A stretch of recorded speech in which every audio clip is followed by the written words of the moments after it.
Baseball isn't just numbers, numbers, numbers. This game is not being played on computers. You don't do that with a bunch of statistical gimmicks. You don't put a team together with a computer. We're talking weighted runs created plus, expected WOBA, his sweet spot rate, defensive runs above average, average exit velocity, barrel rate, xFIP, BABIP, SIERA. We are above replacement radio.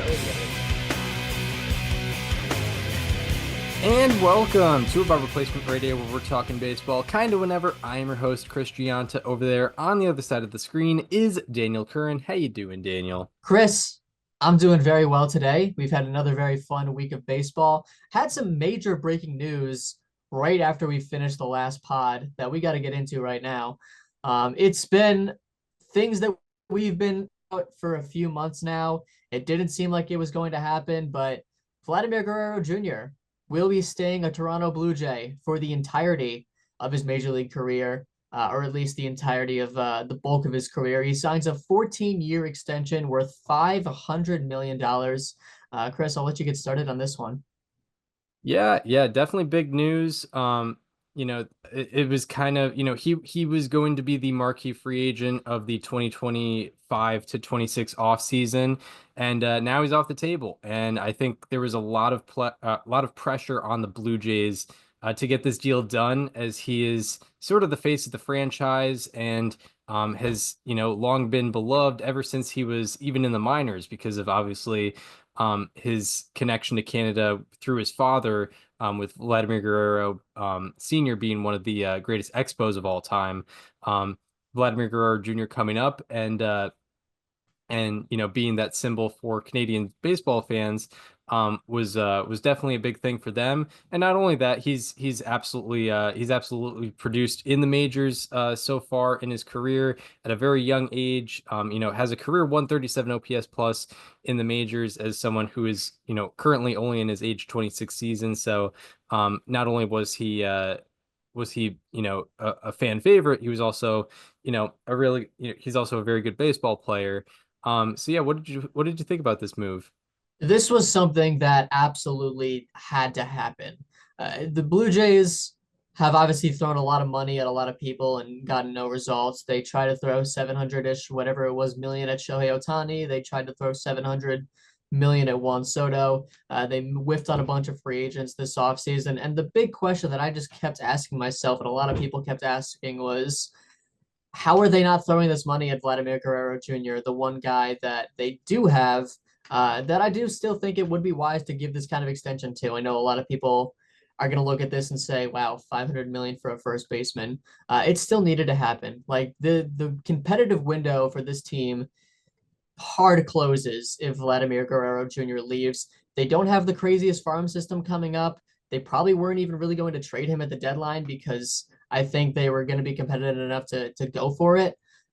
This was a move that absolutely needed to happen. And by the way, I think a lot of people don't realize this, or a lot of people forgot this, but the Blue Jays ownership, Rogers Communications, is the second wealthiest in the majors, behind only Steve Cohen. They are wealthier than the Dodgers. They are wealthier than the Yankees. This team has wealth that people don't really comprehend. They needed to flex that somehow, and this is how they did it. And this is how they should have done it. They will be fine with this contract. They're not going to be crippled by it. And most importantly, they get to keep their guy around. Yeah, 100%. And yeah, I would definitely agree to the idea that this was much more than just keeping a good baseball player around. I think there's a lot of those types of deals that happen. This was pretty symbolic, or very important for the Blue Jays to just get done for their fan base, and just to kind of assure that they're bought into at least Vladimir Guerrero Jr., but also to the Blue Jays and their future. I think it's a loose parallel to the Rafael Devers contract that the Red Sox signed, especially back in January 2023 when that was signed. A lot of fans were disappointed in the previous couple off seasons and the ongoing off season that was occurring there. And they had been disappointed in Mookie Betts having to be traded, and Xander Bogaerts being let go in free agency, and they were unsure if Rafael Devers was going to be part of their future also. And the Red Sox ended up signing that contract, and for quite a bit of money and quite a bit of time. I think it's kind of a loose parallel to Vladimir Guerrero Jr. in that situation where it seemed like it kind of had to get done just for the the ethos of the organization. Yeah, absolutely. It is what is it? $28 million, I believe, in average annual value. I think 35, 36. 35, you're right. I don't know where I got 20. No, it is 28.5. Wait, 500 divided by 14? That's what I'm getting on Fangraphs here. Oh no, that's for this year. Never mind. No, you're right. It is 35. 35.7. It's 28 this year because that's how much he's making in arbitration money. Right, right. Um, yeah. So the other aspect of this deal that we haven't touched on yet is I think the reason that he accepted it was the signing bonus. It's a $325 million signing bonus. 65% of the contract will be paid out as a signing bonus, which is we'll get into the crux of that, but I think that's kind of why he accepted this deal, right? Like this offer isn't any different than the one that he had reportedly declined in spring training. So you got to ask what changed between now and then. I think this is probably what it is because for one, the $325 million signing bonus is exempt from state tax, and Florida doesn't. It's exempt from being a part of income, and because Vladimir Guerrero Jr. resides in Florida, a state that doesn't have income tax. This will save him millions of dollars. He won't have to pay taxes on 65% of his contract. I think that's definitely a key thing and probably something that would get you to change your mind on an offer like that. Yeah, yeah, definitely. That in terms of the overall value, that probably speaks definite volumes. Yeah, it's that's probably the main difference. I'm wondering, I think it takes a special situation for an owner to want to do that, to just give like 325 million. It's going like up front. He's getting it immediately. No, I think it's being paid out over the course of and it's being, the bonus and the salary will be distributed in varying amounts over the 14-year deal. Interesting. Yeah. Yeah. I wonder if this sparks a new trend. Maybe not, having that much of the contract be a signing bonus, It's but gotta I be, I wonder. think it's gotta be a big one. Like it Yeah. can't happen with like an Anthony Santander type deal. Yeah, right, exactly. It's like Exactly. it's like the opposite of deferrals almost, right? Where it's like instead of delaying the payments, it's more upfront. I really like this because like I mentioned earlier, Rogers Communications is the second wealthiest group. This is how you flex your wealth in this, right? Because I think legitimately this is something you hear all the time about like, oh, like no team could do what the Dodgers are doing. No team could do this, no team could do that. Legitimately, there are very few teams I think that are financially capable of handing out a $325 million signing bonus to Yeah. one player. Yeah, And yeah, like, that is a big flex for yeah, you sure. know what? Like this is the Blue Jays way of being like, all right, you know what? We have our wealth, let's use it in a way that we can. And I think that that's kind of what got it done. So, Yeah. I mean, props to Rogers for uh, you know, doing things the way that they should, being wealthy and acting wealthy. Yeah, indeed, indeed. And I think definitely people will ooh and ah at the $500 million contract, which I definitely understand. Honestly, for me, and I think we would look at this contract a lot differently one off season ago, but I really do think that the Juan Soto contract set a new standard for players. The Otani deal was so different where it was like, there's only one type of player that fits the Otani mold, and that's Hmm. Shohei Otani. With Juan Soto, he's a position player. He's an extremely good position player. He's, top three exclusive position player in baseball. Also a Um, guy that's pretty much exclusively getting paid as a hitter. yeah, right, right, right. And he got, 15 years, $765 million. He got 51 million a year. Vladimir Guerrero Jr., he's getting about 36 million a year. And, I think, like, objectively, can you say Vladimir Guerrero Jr. is about 70% of the player as Juan Soto? I don't think that's inaccurate to say.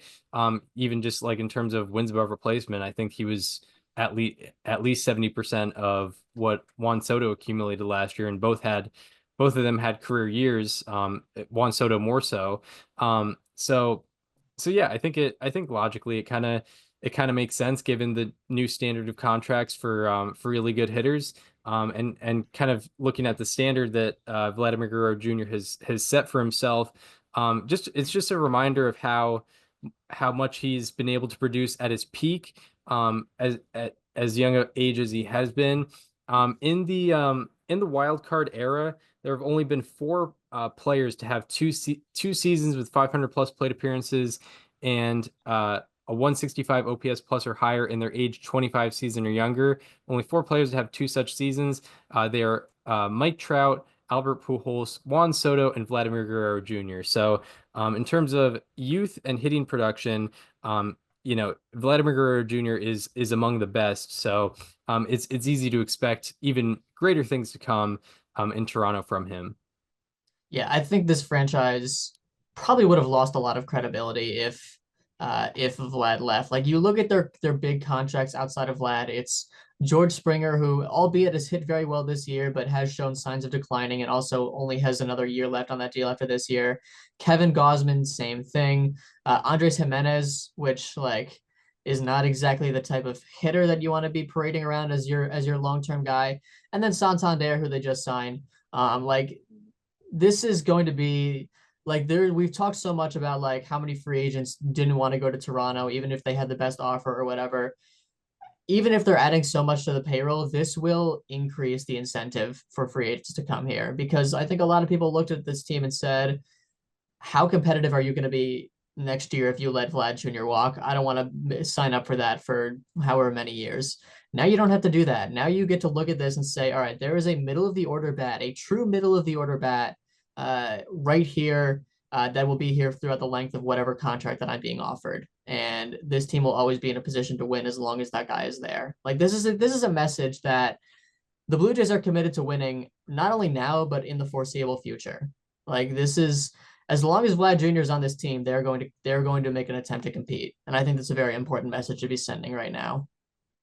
Yeah, for sure. Especially with kind of the main quality free agent acquisitions that they got in the early 2020s. Those contracts not only coming to a near end, but also those players reaching their mid 30s with Gausman and Springer particularly. Yeah, I mean, in the next 2 years, you have almost $70 million coming off the book per year between Chris Bassett, Kevin Gausman, and George Springer. And then also like $15 million of Max Scherzer, Bo Bichette, who knows what happens there. $10 million of Chad Green. Like this franchise is actually going to have a lot of opportunity in the next couple of years to build around Vlad Jr. Yeah, for sure. Yeah, hopefully for them they financially invest. I'm not sure. I would imagine their farm system has to be like middle of the pack right now. I haven't heard very many Yeah, good I mean, things like about them. it's it's tough because like Tiedemann suffered a setback. He had a major injury. The Kikuchi trade definitely helps for sure. I think that's kind of the bulk of the farm system is what came from the Kikuchi trade. Yeah, shout out Will Wagner, my player. Yeah, shout out Jake Bloss, and Joey Loperfido. Loperfido. Yeah. But and then Arjun Amala is rising pretty quickly through the system. Very nice. He's in high A right now, hitting well there at 19 years old. Yeah. And yeah, shout out to Andres Jimenez having a 121 OPS plus this year. Yeah. We'll see if that keeps Fun. up. If this guy gets a 120 OPS plus, he might win MVP given his defense. Literally. But yeah, no. Anything more on Vladimir Guerrero Jr.? Another thing, just going back to that signing bonus, is that it's guaranteed money in that any work stoppage will not prevent him from getting that money, which I think is also pretty important because I think the writing's on the wall. We're probably going to see a work stoppage in 2 years. Who knows what the severity of it's going to be, but it's a nice little protection there.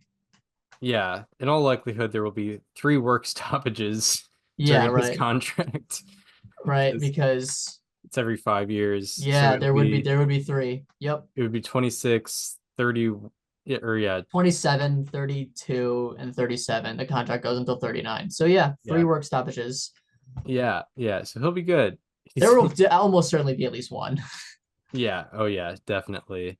Because like the way that seems to be working is like, think of it like you're putting more helium in, like every time there's a work stoppage and they uh like they leave, like both sides leave a lot on the table. It's like you're blowing more helium into this balloon, and like eventually if you keep doing it, it's going to burst. And that feels like where we've been going for the last few years now.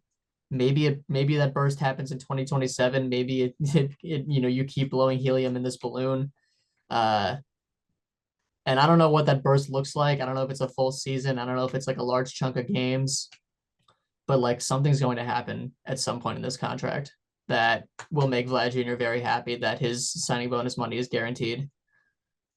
Yeah. Yeah, he could be banking on that, nice free money for if there is a major lockout. Hopefully not. Really banking on Well, that not happening as fans. don't do that. Well, just I'm choosing the route of optimism, even if it's not logical whatsoever. But Okay, fair, but don't dig too deep into that. yeah, no, if I were, if it's the betting market, I would probably bet on some games being missed, unfortunately. Yeah. Um, but yeah, anything more before we get into some high profile players to highlight? Because Yeah, let's talk about some guys that have been doing well that we otherwise aren't really set up to talk about on this show. yeah. And I guess may, maybe when I was saying marquee free agent, talking about Vladimir Guerrero Jr., I might have been discrediting a guy could actually be, who will definitely be the marquee free agent of the 2025 to 26 offseason. And you could argue, even if Vlad Jr. was out there, would be the marquee free agent of this upcoming class, and that is Kyle Tucker of the Chicago Cubs, who's been hitting the ball out of the yard, has been doing extremely well. What have you been thinking about? You were the highest on him, probably of all the top 50 lists, top 100 lists out there. What have you been thinking about how he's delivered so far? I think he might be the only person happier about Vlad Jr.'s extension than Blue Jays fans and Vlad Jr. himself. Uh, like what is he 1 year older than Vlad Jr. right now? 2 years Two, older? he's in his age 28 season. Vlad Okay, Jr.'s at so he's 2 26. years older. But I mean, he's, I think, objectively a better player. He's Yep. been better this season, and he plays, an outfield position and is a better defender. Maybe not stellar, but better hitter, better defender. He is 2 years older, but I mean, I think he's going to point to the $35 million AAV and to say that's got to be higher, and we got to be looking at least what, 11, 12 years. Yeah, That for takes him up sure. to age 40. Yeah. I mean, he's been absolutely phenomenal this season. 328, 451, 657 for an 1108 OPS. The chase rate's been phenomenal. The walk rate's been phenomenal. Only an 11% strikeout rate. 476 expected WOBA, which is 97th percentile. But also just, a 476 WOBA. Like he has, or 469 WOBA. Like he's producing and he's doing so in a way where it's expected. Yeah, indeed. And something that's really struck me about Kyle Tucker so far is he's taken the extremes of what he did in that small sample size in 2024, 78 game small sample size. And he's gone even further with it, which is really giving assurance that what he did last year in that small time frame might actually be sustainable. I know we're still in a small sample size in 2025, but he's only continued what he's done from last year. And by talking about those extremes, I'm talking about the fact that he has hit that 45% of his batted balls have been fly balls this year. That is just off the charts. League average is usually around 25, 26%. He's at Mm. 45%. fly ball rate this year. His ground ball rate is at 21%. League average is usually around 44. 45%. So he is about less than half. Uh, he's hitting ground balls at about less than half the rate of the league average. Also, his walk rate has been exceptional. 18% walk rate this year. I was surprised to see the jump from 2023 to 2024. He went from 11.9% to 16.5%. And I figured, there'd be a settling point at some point there. But right now it is another career high for him in walk rate at 18%. And I think that correlates pretty well with his chase rate. Yeah, his chase rate, his 13%. his chase rate is only 14%. It's gone from 22% to 18% to 14% in the last 3 years. And Hey, 13.8, give him some credit. 13.8, yeah. And yeah, even by saying 14%, I am rounding up there. Yeah. That chase rate is in the 99th percentile in all of baseball. So yeah, I guess, and what that all means to say is, I think we can be even more optimistic about Kyle Tucker than we initially were heading into this year, considering that it's looking more and more like that 78 game sample size might be the 78 game sample size of 2024 might be the real him. The thing that has stuck out to me the most, and this is something that I talked about, in my analysis of him that led him to be the number 6 overall player on my list, and also I think just the general unsurprising thing when you see an 11% strikeout rate and 18% walk rate, but the swing decisions this year have been phenomenal. 85.4% of all swings taken by Kyle Tucker so far this year have come against pitches in the strike zone. That is the highest rate among the 114 hitters with at least 100 swings this year. So essentially with that sample size, nobody is making better swing decisions than Kyle Tucker.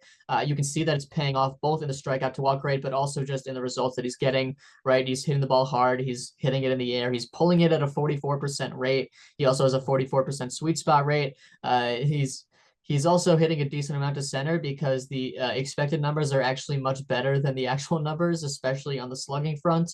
Like there is literally not a single aspect of offense, at least, that he hasn't been elite in this year. And I think Wrigley definitely helps, right? Like, because kind of what I mentioned is he doesn't have like the Wrigley, like his pull isn't like an unfriendly Wrigley pull. It's like it's like a right center pull. And we've seen that, right? He already has 5 home runs this year. The league high is 6, so he's right there with them. Yeah, indeed. And I guess we maybe should have opened by talking about some of the basic numbers that he's had. He's hitting 328 with an 1108 OPS. His OPS ranks 7th in all of baseball among 182 qualifiers. His slugging ranks 9th. He's put, that's a result of him putting the ball in the air so much and also hitting the ball so hard. Not to mention he also in the 3 years of bat tracking has the highest bat speed of his career so far at 72.8 miles per hour. That's 0.7 miles per hour higher than it was last year. So swinging harder, hitting the ball harder as well. Has a 91.3 mile per hour average exit velocity and a 19% barrel rate, which is pretty exceptional. So yeah, it seems like, he had a 181 OPS plus last year, and it seems like he's only, building off of that.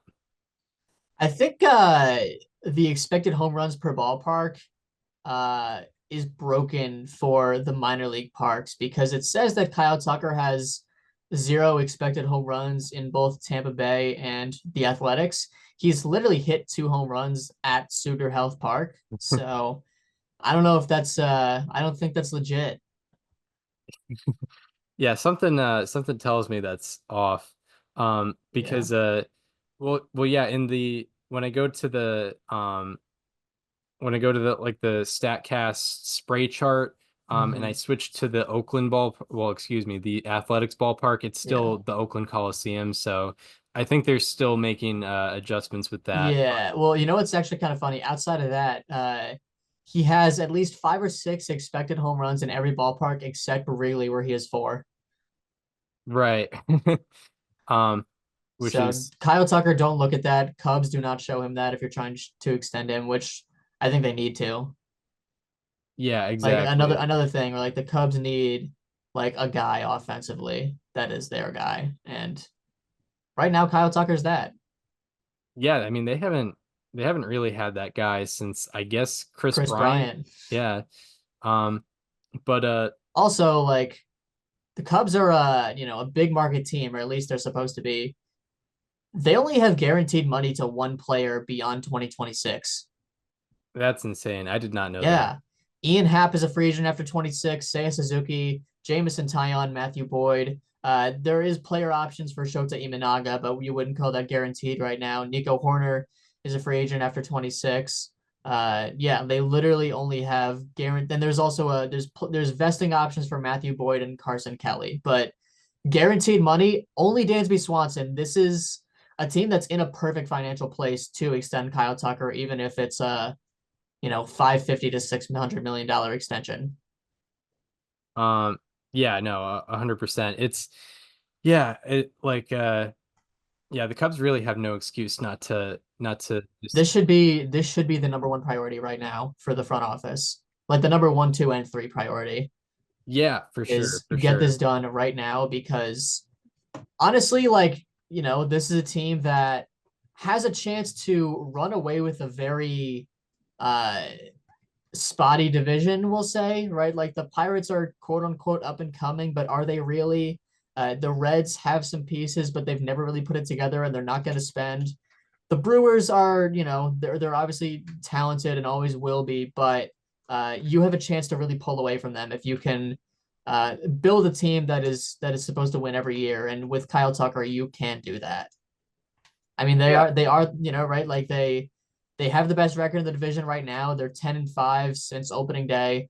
They beat the Dodgers 16-0 last night with Roki Sasaki starting. And granted, Sasaki wasn't the problem in that game, but still, like you gave the Dodgers their most lopsided loss since 2013 last night. And also, by the way, one of my favorite stats from this last week.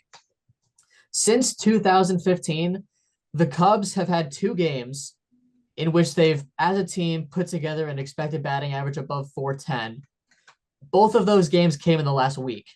Since 2015, 10-year span, twice they've done it. Both were in the last week against the Rangers on Tuesday and against the Dodgers on Saturday. Like, this is a really good offensive team. This team has a chance to be a juggernaut offensively. You keep Kyle Tucker around, that stays for the foreseeable future.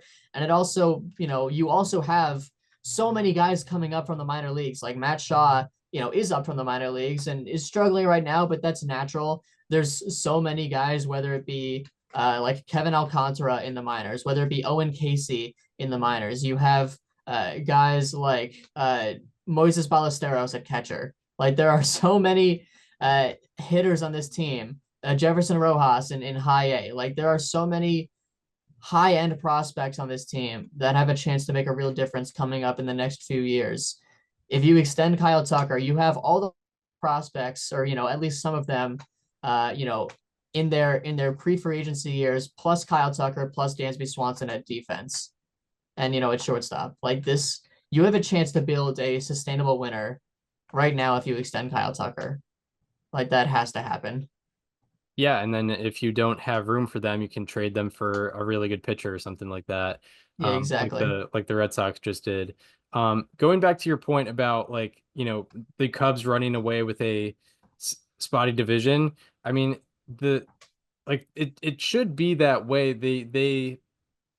They're really the only team in that division you could Yep. qualify as a big market team. Mm-hmm. And to kind of back that point up, Forbes had their 2025 MLB franchise valuations.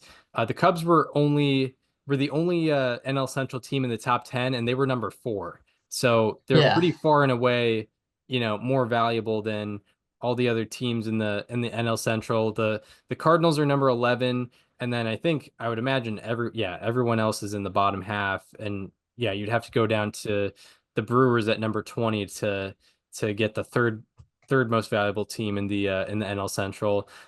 So obviously payroll is not always fully correlated to success, but if you spend your money right, and and you have a high payroll, you should be able to succeed. So yeah, it's about spending the money, no matter how much Tom Ricketts talks about, we're just trying to break even, we're just Oh yeah, he literally said that, we're didn't just he? trying to get by, that's what we're Yeah, doing. he literally did say that. That's why we shorted, Tanner Scott $6 million, even though we desperately need a closer. Um, Yeah, that is something they do need. yeah.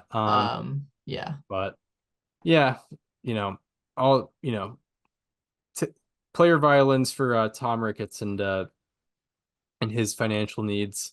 Um, but yeah, anything more on Kyle Tucker? One more little note that I had, just in general. Yeah, I had the swing decisions. 78% of swings came in the strike zone last year, 85.4% this year.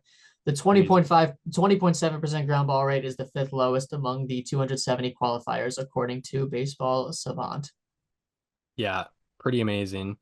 Um, so yeah, and now on to the leader in F4 in baseball. And if you were to Mhm. tell me that 15 games into a season, Corbin Carroll would lead in F4 and have zero stolen bases, Yeah, I'd have called you wicked. I'd have you, if this was Salem in the 1600s, I'd be filing a report.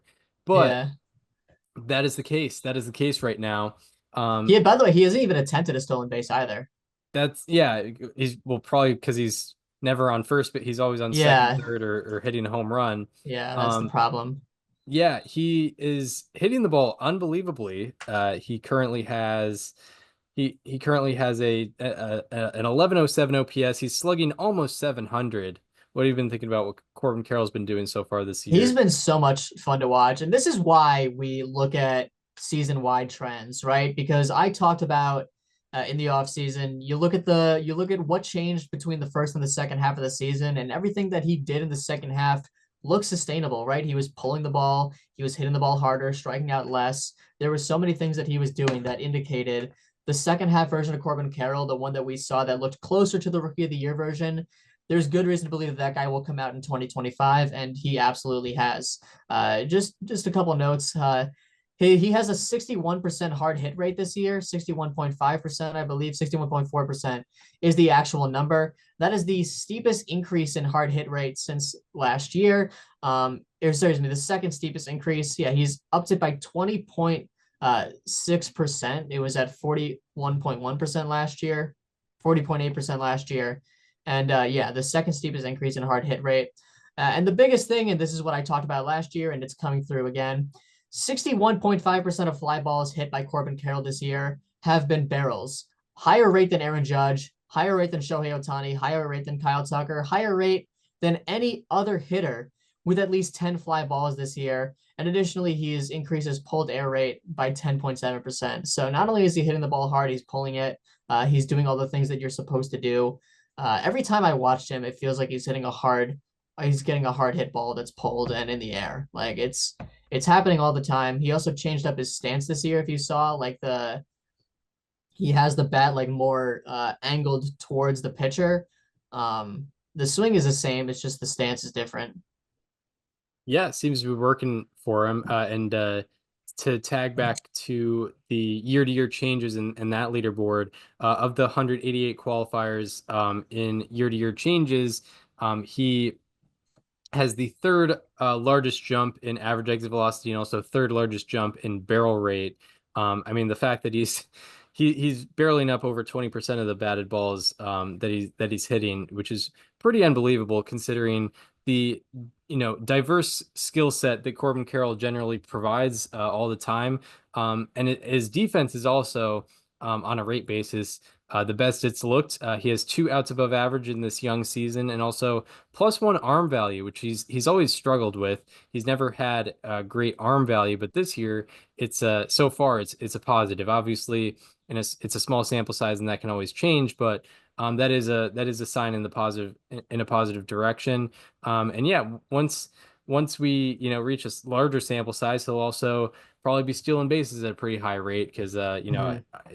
his sprint speed doesn't appear to be down at all. Oh, maybe it's only 95th percentile this year, so maybe it's yeah, it is down half a second half a second per or half a foot per second, excuse me. But I, it's down from 96th percentile to 95th percentile. I think he'll be stealing bases just fine this year also. But yeah, the fact that he's hitting the ball the way he did is a great sign. And I guess sort of like Tucker, except with Carroll's sample size being, the last 4 months of 2024, it does give validation that he is much closer to that version than the version from April through June of 2024. Half of the bad balls he's hit this year have been pulled. He has decreased his ground ball rate by 4%, which, funny enough, he's actually one of the guys that really doesn't have to have a decrease in ground ball rate, but the fly ball rate's gone up and the line drive rate has gone up, which is good if you're crushing the ball as much as he is. Also, the pop-up rate has gone down from 12.1% last year to just 4.5% this year. So in terms of batted ball profile, he's been a lot better. There's, that's been quite evident, and I think that's, a large reason why, between the hard hit and the distribution of power, the batted ball profile, that's what we're seeing, and that's why Corbin Carroll has an 1107 OPS so far this year. Right, right. Yeah.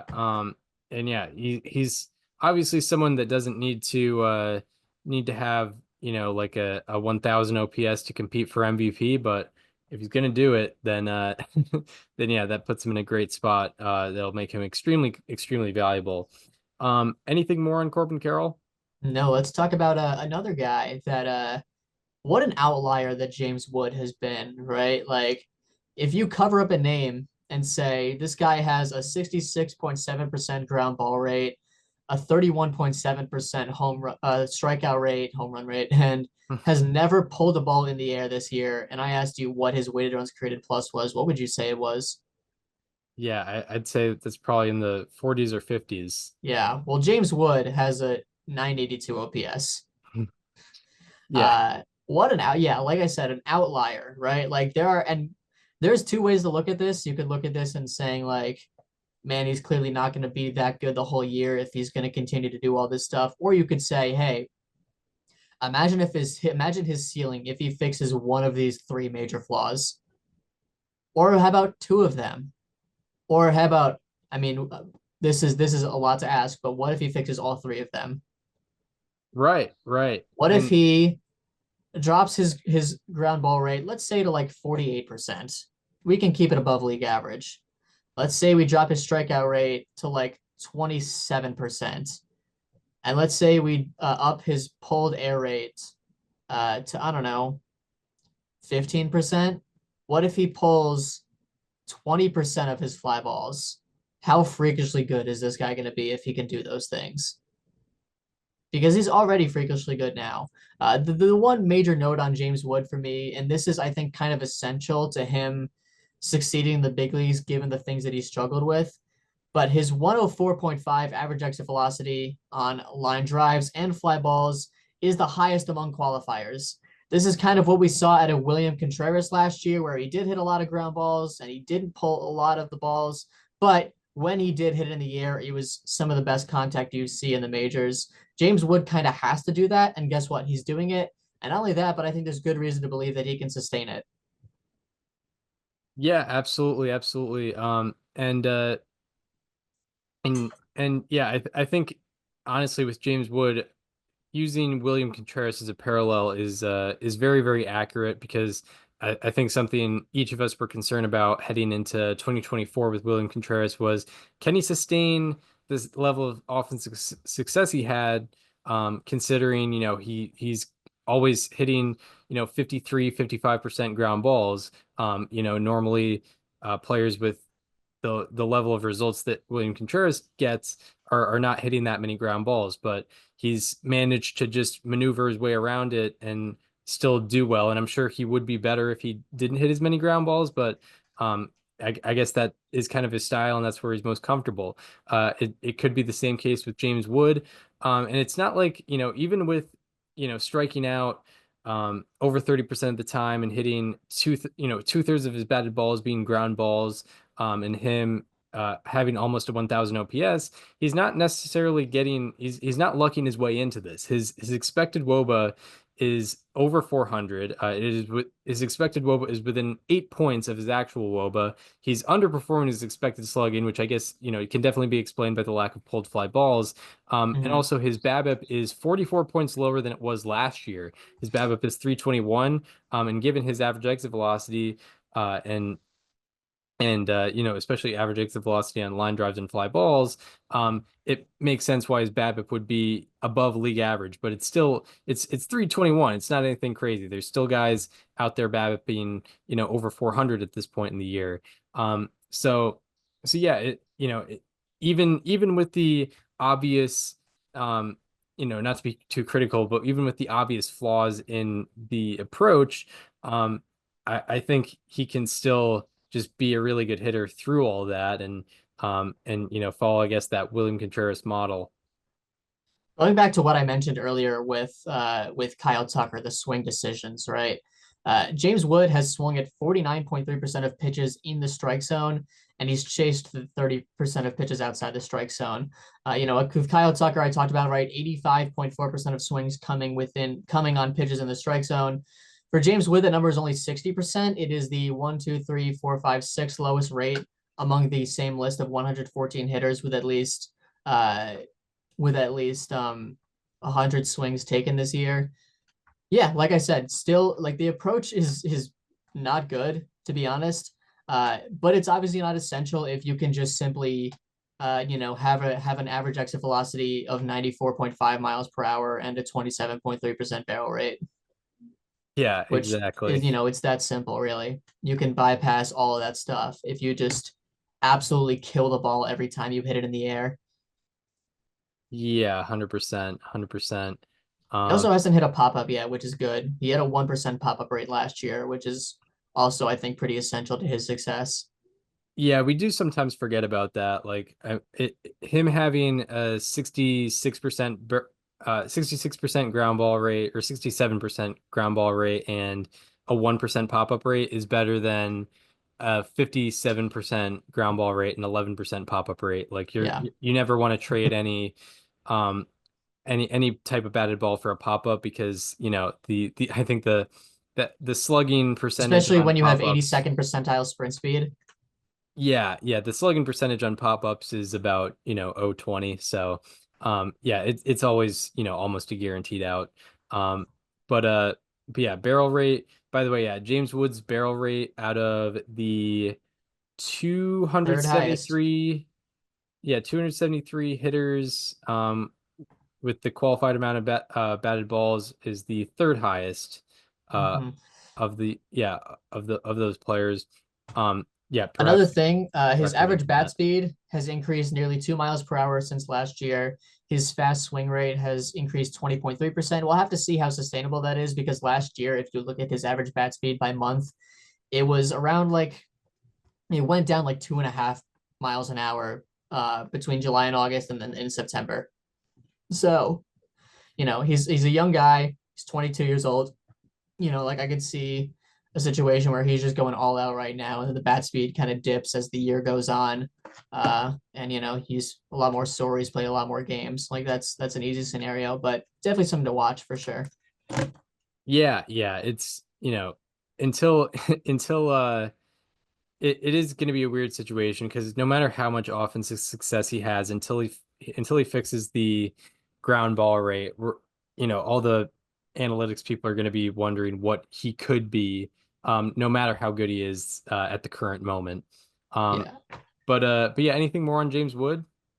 He's just fun, man. It's been awesome to watch him be as good as he's been, especially, age 22 season.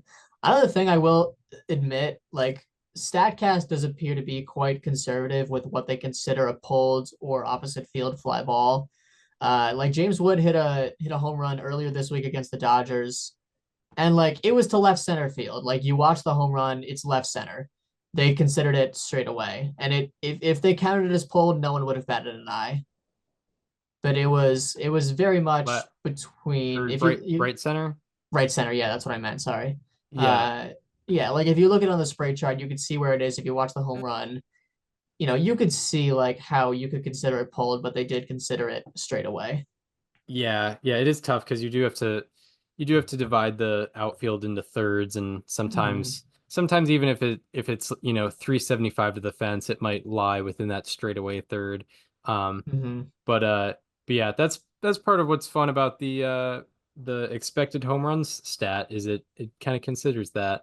Um, Yeah. but yeah, He anything more? also does not have any expected home runs in Tampa or Sacramento. Yeah, so unfortunately, he will not sign his big free agent contracts there whenever that does happen in 2031. I Um, don't know. but yeah, anything more before we get into players to highlight? No, let's do it. All right, so we will start with the lows, so we end with the highs, also to break up the positivities, because it's been pretty positive the It's been last. a high podcast for sure. Yeah, vibes are good Yeah. on this Sunday morning. So we will start with the lows, so we end with the highs, talking about our Sunday, April 13, 2025 edition of Slightly Alarming Statistics. He's been barreling up the ball way less. He's not missing bats, he's not getting the ball on the ground, and people are hitting it in the air more. It's been so bad. He is getting a Slightly alarming. Yeah, that's right. And my slightly alarming today is a guy that was in both of our top 50s, not just this year, but last year as well. And he's a guy that had a down year last year, but we still believed in him enough to put him in those top 50s.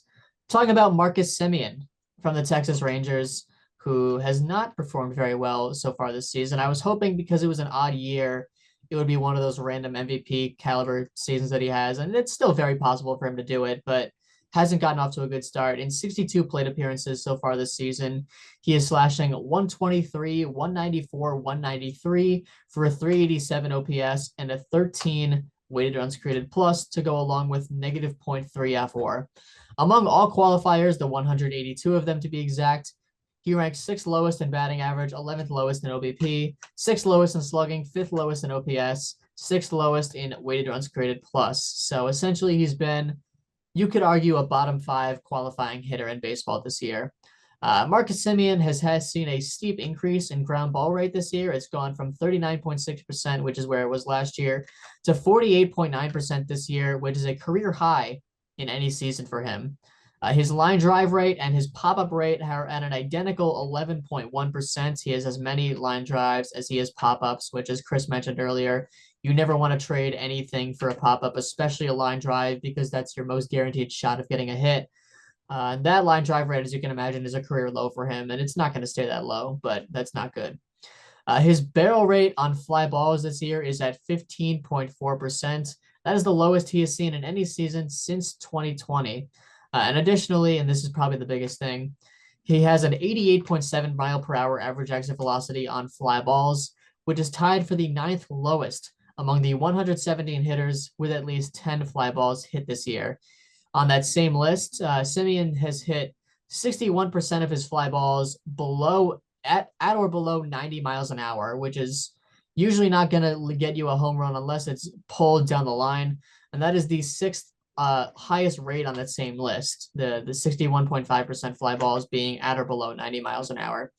And additionally, Semien has a career high in chase rate so far this year at 27.3%, a career high in whiff rate, a high since 2017 in whiff rate at 25.4%. So the swing decisions haven't been very good. He's not making as much contact. He's not making as much, hard contact, especially when he hits the ball in the air.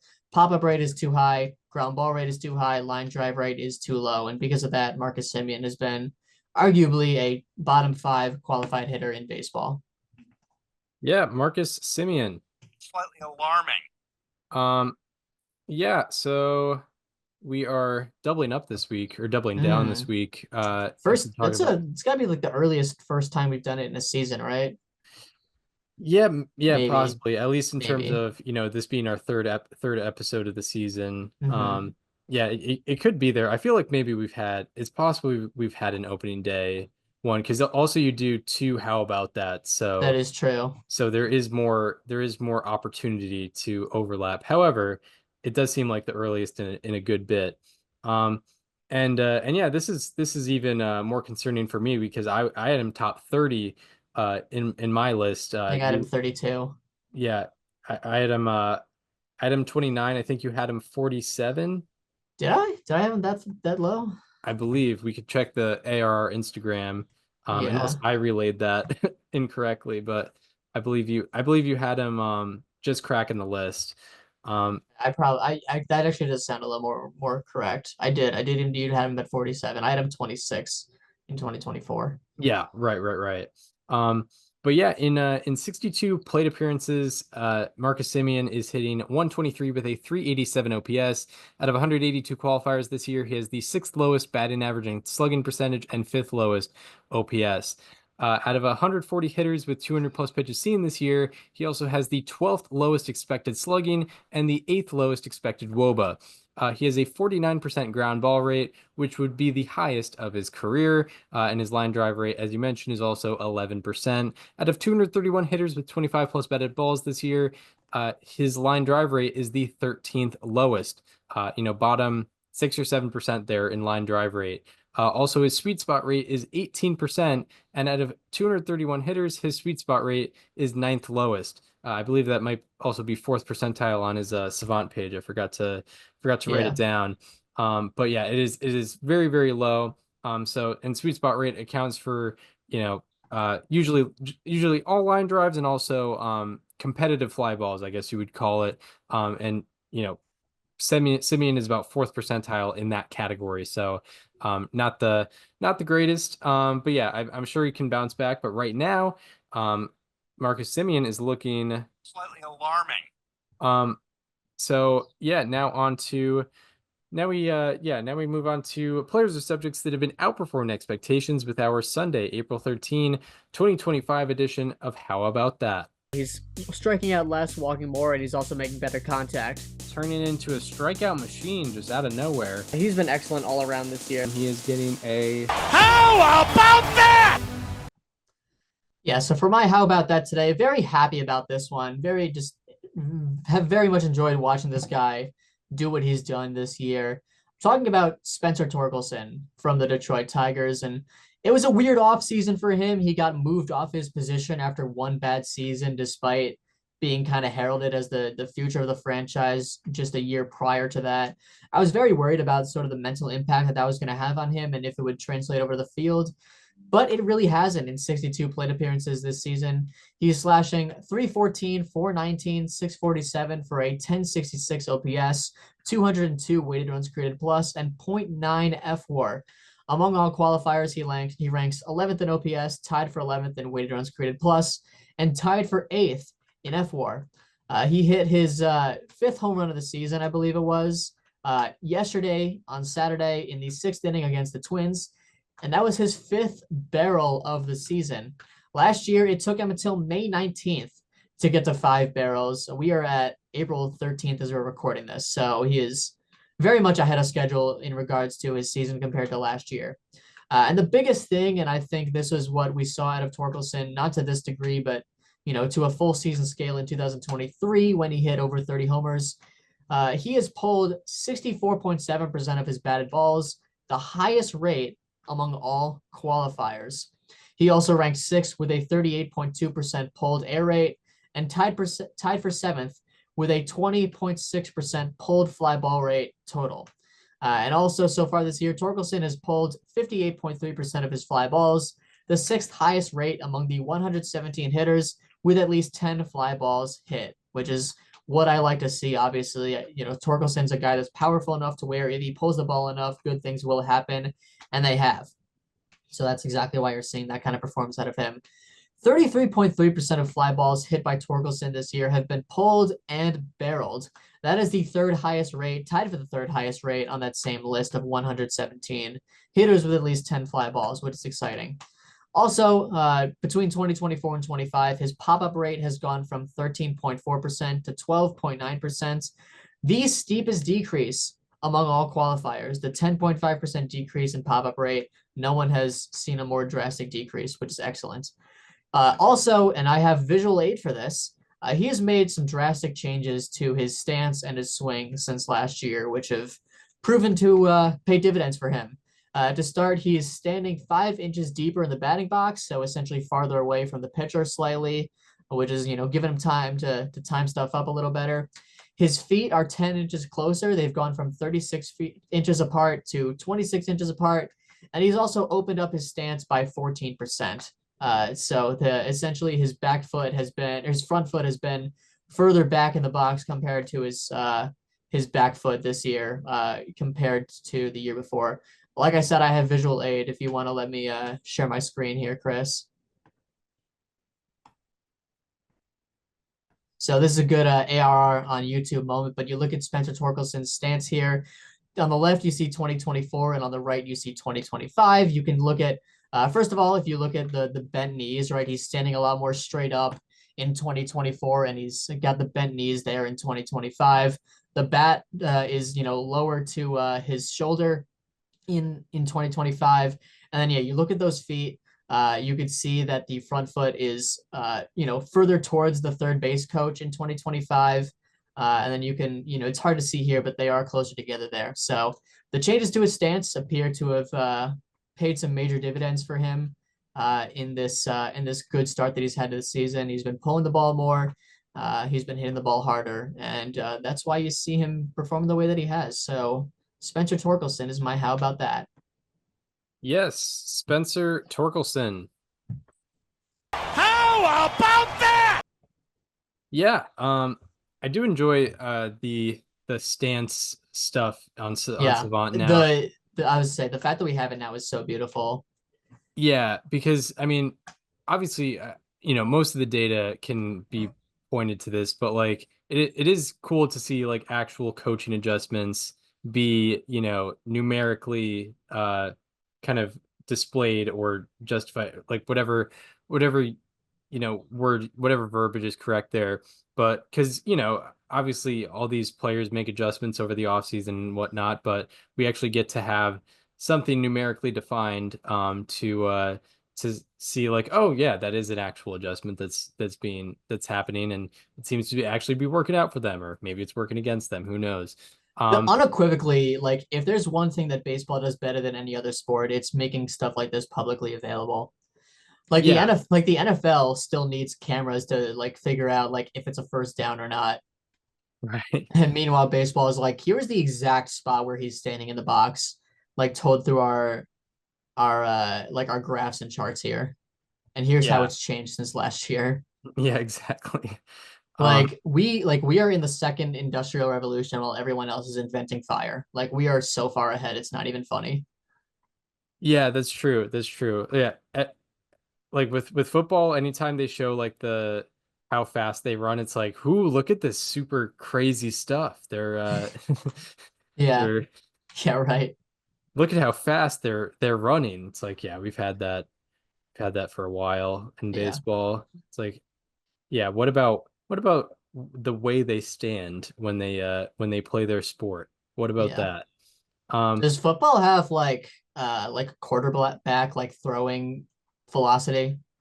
I think so, but like that sounds like a very basic thing they should have. I don't follow football, so there's no football savant. I don't know.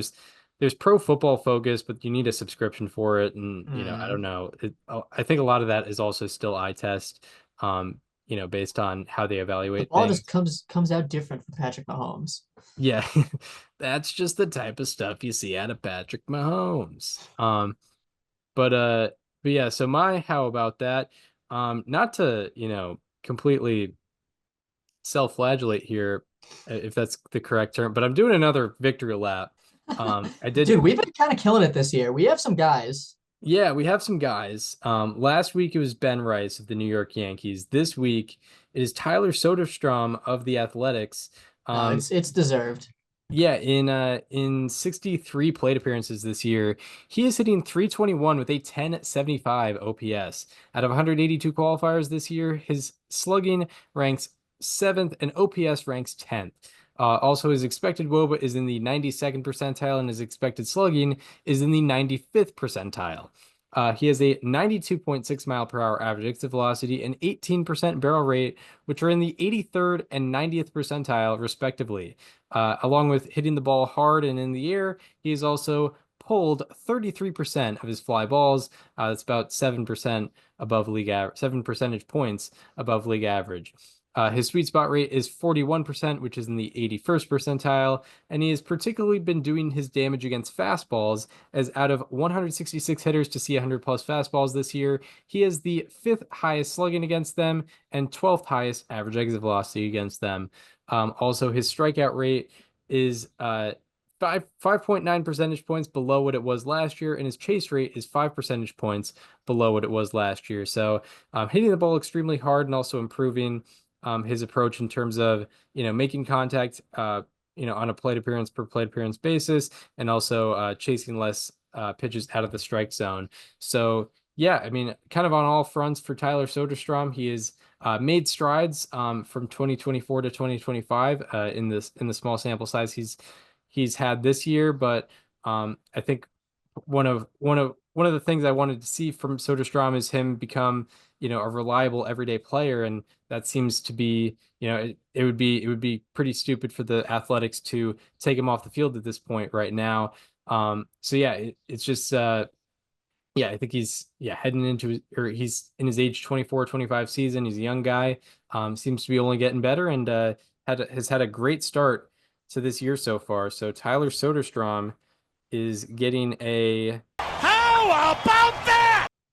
I don't know if you saw this, but Brent Rooker was placed in the outfield yesterday, which people are hinting could mean Nick Kurtz Yeah, coming soon, which that would be a fun offense. I mean, it's gonna happen very soon. Yeah, Miami, But between Soderstrom, Butler, Rooker, Kurtz, like that's gonna be fun to watch. my immediate thought was shout out to our friend Corey Barassa for drafting Rooker as an outfielder. Yep. Because he knew. He knew all along that he would be moved for Nick Kurtz.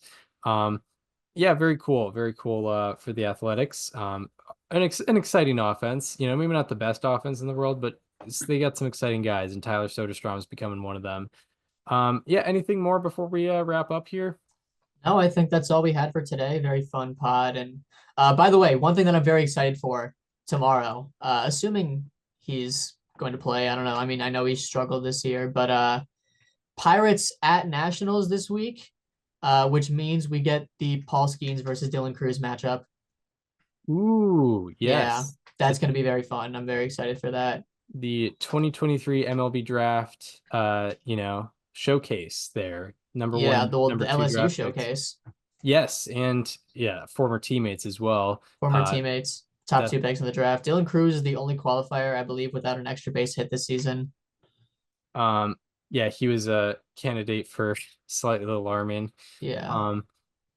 Yeah, he might be getting I'm sure he's, you can't be doing that bad without getting a little bit unlucky. So I'm sure. How close were you to biting on the Kyron Paris bait? I was not. I wasn't either. I also forgot to mention I was not going to have Marcus Semien as a slightly alarming, but Mr. William Adames wanted to go 2 for 5 with a double yesterday. Yeah. So Yep. Mr. William Adames, you just snuck out of a slightly alarming. You live another day. But yeah. Last thing I'll say, not to, I guess this would be the time in the episode to opinion dump, but I haven't finished the series. I'm halfway through the series, but I've loved the Clubhouse on Netflix featuring the Red Sox. And it's fun. I finished it yesterday. Yeah.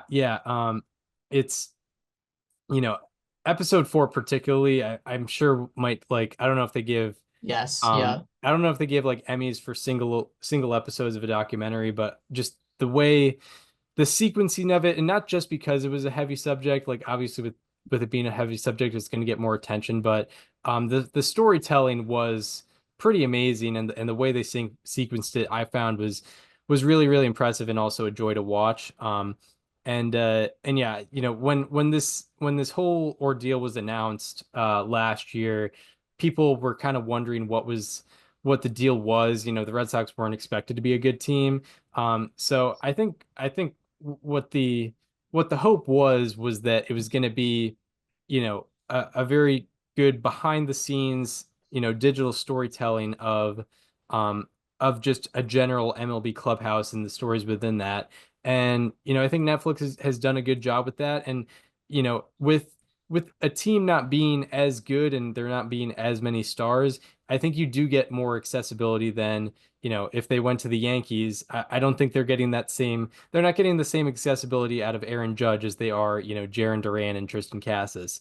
Mhm. And not to say that Aaron Judge owes that. It's just, personality wise, you're gonna mesh more and get more out of some of those, I guess, lower profile guys, good baseball players, but lower profile guys. So, I think they accomplished what they wanted to accomplish there at Netflix, and it's made it a very enjoyable experience to watch. I think like the worst parts of the documentary can really just boil down to the fact that the Red Sox went 500 and were a very meh team. Like it has nothing to do with the way that Netflix presented it. Like they did a very good job of that. I would love to see if they're going to do a continuation of this. I would love to see like more focus on the minor leagues. Like maybe Right. even just center a documentary around like we followed around every team in this minor league organization. I don't know how many teams would say yes to that, but Yeah, I don't know how MLB itself might just step in and be like, yeah, no, can you not? Can yeah. you Can you not? not leave the fields and also only talk to them about baseball and do not mention anything else? Yeah, do not serve up any close-up shots of the peanut butter and jelly sandwiches we're serving to these Yeah. to the number That would five that would draft be pick in like I understand that baseball. probably wouldn't get as much attention. I would watch the heck out of that. Oh yeah, no, there are things in the Red Sox documentary that like, I'm sure I cared about a lot more. Like when they were showing the biomechanics of the Oh pitching in, yeah. in like The episode two. the that was a really cool thing. I mean, you don't I won't spoil too much, but like you because you haven't gotten there yet, but like there is a whole episode about the trade deadline and there is a lot more access than I thought you would have gotten for something like that. That was really cool. Like for me, any sort of like inside access of what a trade deadline looks like in a front office is always just portrayed through Moneyball, which, A, it's 20 years ago, and B, I don't think is really that accurate. Yeah. Yeah, I don't think it was all done in the span of 10 minutes with Yeah. Billy Bean just deciding to With be. Billy being with one other guy in a room, just being like, hey, Yeah. get that guy. Let's just do this right now. It's like, Susan, can you get me on the line with this general manager? Yeah, Um exactly. yeah, yeah, I'm excited to watch the rest of the series. But yeah, a compliment to Netflix because I know a lot of people were um kind of confused by why they chose the Red Sox, and I don't know, maybe it would have been a better maybe it would have been a better series with a more successful team, but They also I don't don't hide the think that's a fact. guarantee. Yeah, they also don't hide the fact of where the team was last year. Like the entire first episode is being like, yeah, the fans hate us, and they should. Yeah, it's certainly not a promotion of the Boston Red Sox, No, and you it can tell doesn't by the hide amount of from like what really is going on. by the amount of sound bites they use from Felger and Maz. Yeah, You're not trying to promote the Red Sox if you're using Felger and Maz as no, evaluators. But yeah, anything more before we wrap up? I think that's it. Yeah, wonderful. Well, yeah, if you are listening on Apple Podcasts or Spotify and want to watch the conversation as it happens, go to the YouTube channel. It is called Above Replacement Radio. Check out all the cool clips. We recently posted a YouTube short of talking about Jesus Luzardo's new pitch. So be sure to check that out. Make sure to check out the guest interviews playlist. We've interviewed Matt Brash of the Seattle Mariners. We've interviewed Anthony Castrovince, Mark Simon 4 times, Chris Rose, Jeff Passan, Sarah Langs, Mike Petriello, Foolish Bailey, and those interviews are for the most part pretty evergreen. So even if they were done 4 years ago, they are still pretty listenable. So be sure to check that out. That's some of our best content. Also, follow us on social media. Follow me on Twitter, @Echoes_Giant. Follow Daniel on both Twitter and Instagram, @Daniel_Curran, and follow the show Instagram @Above Replacement Radio for all the show needs. We hope you enjoyed this one, and we hope to see you next time where we will be talking all the happenings in Major League Baseball. Once again, see you then. This conversation This conversation is over. is over.